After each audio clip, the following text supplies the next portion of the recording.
Hi everyone and welcome back to another video. So if you want to write naturally, take notes or draw inside Goodnotes, the pen tool is your main feature, turning your device into a real digital notebook. In this guide, I will show you step by step how to use the pen tool in Goodnotes in 2026 like a pro.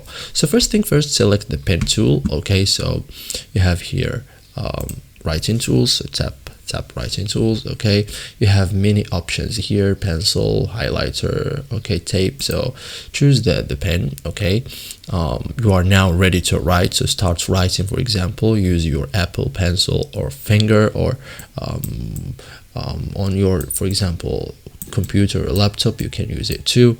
Okay, so write directly on the page. Your strokes will appear instantly.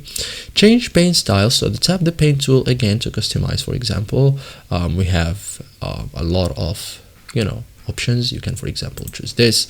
Okay, choose based on your writing style. Okay, so adjust thickness. You can also adjust thickness. So for example, instead of just like this thick, you can make it more thick. Okay, so tap one of the thickness options or customize manually. Okay, so you can also change colors. Okay, so you have here many colors. Okay, so for example, you can even choose a color that doesn't exist here. Okay, so choose from the palette or costume color. Use colors to organize your notes. Okay, and that's it, guys. So this is it for today's video. Thank you for watching, guys, and see you in the next tutorial.